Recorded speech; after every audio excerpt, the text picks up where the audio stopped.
نے پہلے بھی ان کو بولا تھا یہ منافق آدمی ہے. تو مولانا صاحب میں تیری اوقات دیکھنا چاہتا ہوں, تو تکڑا ہو جا, تو آگے گرا لے. تیری تکلیف کا مجھے اندازہ ہے. تم نے اسلام کے نام پہ ووٹ لیا, تمہیں لوگوں نے دھتکارا, ٹھڈے مار کے نکالا, عمران خان کو سپورٹ کیا. آج تیری حالت یہ ہے, اپنے حلقے میں تیری ضمانت ضبط ہے, وہ بھی جب میں نہ ہوں تیری ضمانت ضبط ہے. اوقات تیری یہ رہ گئی ہے, اپنے حلقے میں تو الیکشن نہیں لڑ سکتا. فارم 47 آیا تو بلوچستان سے ہوا ہے, باتیں تو پختونخوائی کر رہا ہے, تو جیلی مینڈیٹ کی بات کر رہا ہے. اچھا ایک اور کام بھی کر لیتے ہیں. مولانا صاحب کہتے ہیں نا جیلی مینڈیٹ ہے. میں ابھی آج پھر چیلنج کرتا ہوں مولانا صاحب, آپ کو پہلے میں نے ہرایا غیر موجودگی میں, پھر میرے بھائی نے ہرایا. آج یہ تمہیں چیلنج ہے, ہر پولنگ پہ کیمرہ میں لگاؤں گا, پیسے میں لگاؤں گا. میرا بھائی استعفیٰ دے گا, تو اور میرا بھائی الیکشن لڑیں گے. تو جیت گیا, میں سیاست چھوڑ دوں گا, تو سیاست چھوڑے گا. تو نماز پڑھائے گا, اس کے بعد پتہ تیرے پیچھے نماز بھی ہوتی ہے کہ نہیں ہوتی, جنازے پڑھائے گا, وہ پتہ نہیں ہوتا ہے کہ نہیں ہوتا, اسے کوئی بلائے گا بھی نہیں. اس چیلنج کو قبول کرنے کی دم ہے, ضرورت ہے مولانا صاحب, آ جاؤ. واقعی مفتی صاحب کی اولاد ہے تو یہ چیلنج قبول کرے گا, اس کا جواب دے گا. لیکن یہ پتہ بھی کیا بولے گا, یہ غیر سیاسی باتیں ہیں. جب آپ ان کی کسٹڈی میں تھے تو ان کی کسٹڈی میں جو آپ نے سودے کیے, اپنے سیٹ کے سودے کیے, اپنے وزیر اعلیٰ کے اس کرسی کے سودے کیے, اور جس قیمت پر کیے, وہ پی ٹی آئی کے لوگوں کو بھی معلوم ہے. کاش مجھے میری حسرت ہے کہ وہ ویڈیوز ریلیز ہو جائیں کہ جن ویڈیوز میں آپ ان کے پیروں پر ہاتھ رکھ کر آنسوں سے روتے ہوئے ان سے معافی گڑگڑا کر معافیا مانگ رہے تھے. اور آپ صرف معافیا نہیں مانگ رہے تھے, آپ اپنے لیڈرشپ کو, اپنے لیڈر عمران خان کو گالیاں دے رہے تھے.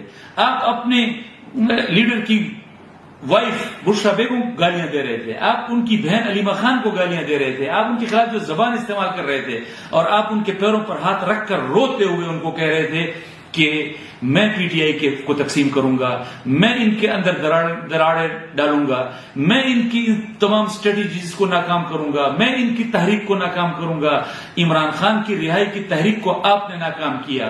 آپ نے ان کے ورکرز کو اسلام آباد کی سڑکوں پر چھوڑ کر بھگوڑے بنتے ہوئے آپ پشاور چلے گئے اور ان کو یہاں کی حکومت کے رحم و کرم پر چھوڑ دیا. پھر بھی آپ کہتے ہیں کہ جی جیلی مینڈیٹ نہیں ہے. پھر بھی آپ کہتے ہیں کہ جی میرے ساتھ مقابلہ کر لو. جھوٹ بولتے ہو, کہتے ہو کہ جی میرے بھائی سے, جب آپ کا بھائی قومی اسمبلی کا کینڈیڈیٹ بن رہا تھا اس وقت تو جمعیت علماء اسلام بائیکاٹ پر تھی, تو مقابلہ ہی نہیں ہوا. کس کی ضمانت ضبط کی آپ نے؟ جھوٹ بھی بولتے ہو, پھر دھڑلے سے بولتے ہو. مجھے اور میں پی ٹی آئی کے لوگوں سے بھی یہ سوال کرنا چاہتا ہوں کہ جو شخص آپ کے پارٹی کے لیڈر کا سودا کرتا ہے, جو ان کی کسٹڈی میں آپ کے پارٹی کی پوری لیڈرشپ کو گالیاں دیتا ہے, جو ان کی کسٹڈی میں آپ کی پارٹی کو تقسیم کرنے کی بات کرتا ہے, آپ کی تحریک کو ناکام کرنے کی بات کرتا ہے, منافق وہ ہوتا ہے یا منافق وہ ہوتا ہے کہ جو آپ کی لیڈرشپ کو بتائے کہ عمران خان کی رہائی کا کردار کس طرح ادا کرنا ہے. یہ فیصلہ آپ نے کرنا ہے.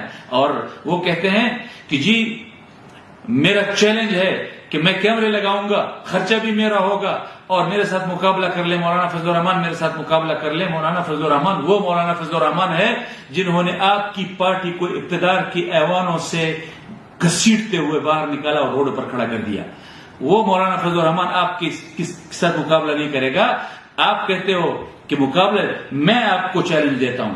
آپ اس مفتی محمود کے بیٹے کو چیلنج کرتے ہیں, یہ مفتی محمود کا بیٹا آپ کو چیلنج کر رہا ہے کہ اپنے بھائی سے آ جاؤ, ابھی اسی وقت استعفیٰ دلواؤ, پہلے اس مفتی محمود کے بیٹے سے مقابلہ کر لو, پھر اس مفتی محمود کے بیٹے کا نام اپنی زبان پر لانا. اور آپ کہتے ہو کہ اگر مفتی محمود کا بیٹا ہوگا تو پھر تو میرا چیلنج قبول کرے گا. میں آپ کو یہ بھی نہیں کہہ سکتا, کیونکہ میں ڈیرہ اسماعیل خان کے جی پی او چوک پر کھڑے ہو کر پوری گنڈپور قوم کو کہہ چکا ہوں کہ گنڈپور آپ بڑے بہادر لوگ ہیں, آپ بڑے غیرت مند لوگ ہیں, لیکن اس کا ڈی این اے کرائیں, یہ آپ کے گنڈپوروں میں سے نہیں ہے, یہ گنڈپور نہیں ہے.